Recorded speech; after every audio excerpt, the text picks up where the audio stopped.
À Bantinga, village situé dans l'arrondissement de Nkola-Famba, localisé à une vingtaine de kilomètres de Yaoundé, il faut débourser entre 1500 et 2000 francs CFA pour rallier cette contrée du groupement Tchinga. La faute à cette route qui par le passé était bitumée. Ici, les populations plaident pour la réhabilitation de cet axe stratégique qui permet aux agriculteurs d'évacuer leurs produits en direction de la capitale politique camerounaise. Dans ce village, les projets socio-économiques prennent progressivement corps. Ces forages permettent désormais aux riverains de disposer de l'eau potable à volonté.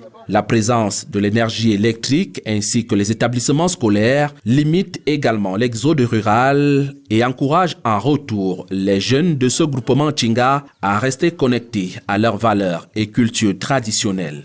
La jeunesse du groupement Tchinga était en train de dormir. La jeunesse n'avait pas tellement de soutien.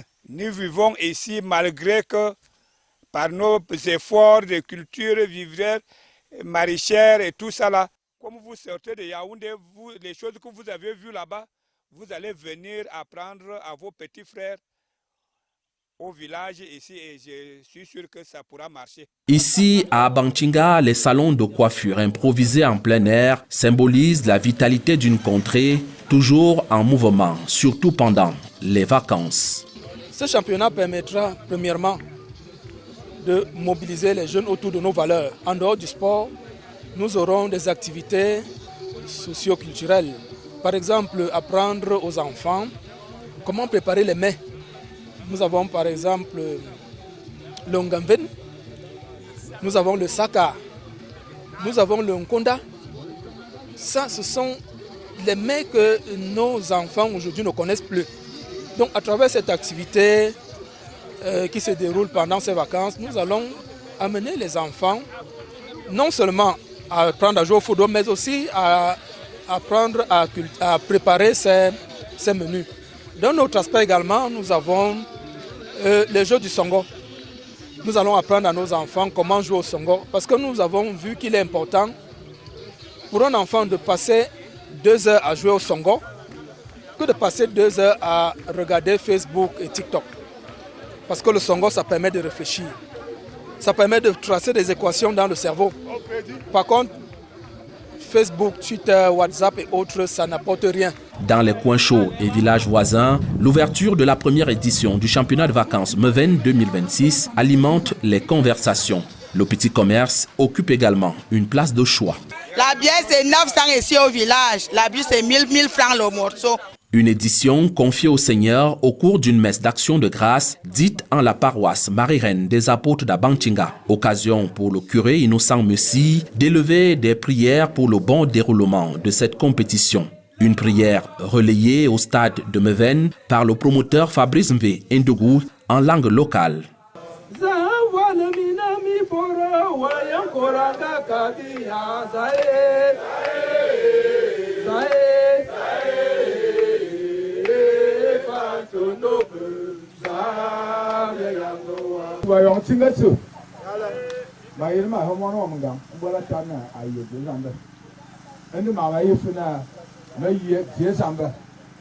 Sur l'aire de jeu, le face-à-face entre les vétérans en bleu et les mototaximens en bleu ciel s'annonce relevé dans un stade où les supporters des deux équipes étaient sans doute impatients de vivre le coup d'envoi de cette rencontre inaugurale.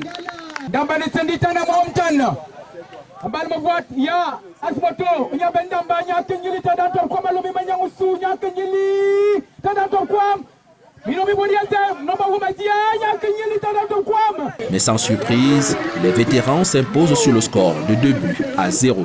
Très belle victoire. Ça fait 7 ans que nous n'avons pas eu de championnat. On prend ça comme une innovation. Nous disons merci aux initiateurs. Nous allons veiller à ce que tous nos jeunes compatriotes, tous nos jeunes frères qui sont dans le groupement Tchinga, partout où ils se trouvent, soient impliqués. En attendant la finale prévue le 9 août prochain, les 10 équipes affiliées vont rivaliser d'adresse avec pour objectif de remporter la prime de 200 000 francs CFA. Vous êtes le promoteur de ce championnat de vacances auquel nous sommes en train d'assister à l'inauguration. Quel est le sentiment qui vous anime? C'est un sentiment de joie, un sentiment de fierté, un sentiment de bonheur, parce que nous avons passé du temps sans plus voir ce genre d'événement. Cette union, cette ferveur de tous les Tinga autour de ce projet, ça fait du bon cœur. Quels sont les objectifs que vous poursuivez? Alors, d'une manière immédiate, c'est d'abord l'union entre nous, les fils Tinga. C'est de montrer à la jeunesse que nous pouvons revenir notre village. Parce que le village était presque mort. Donc vous voyez, l'objectif que nous voulons, c'est vraiment de réveiller le village.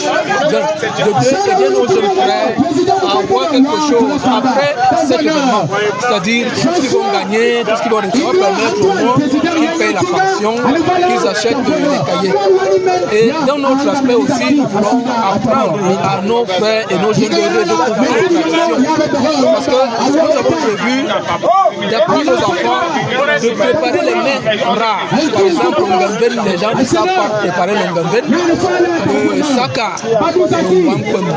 Donc on a eu beaucoup de jeunes sœurs qui ne connaissent pas. Les jeunes également disent que ça vaut la peine à un jeune de passer 2 à 3 heures à jouer au Songo que de passer 2 à 3 heures sur Facebook ou Twitter. Donc on va apprendre aux enfants à jouer au Songo, à jouer au tam-tam. C'est ça, on veut utiliser utilement nos jeunes. Utiliser utilement nos jeunes pendant ces vacances. Voilà. Merci. Merci.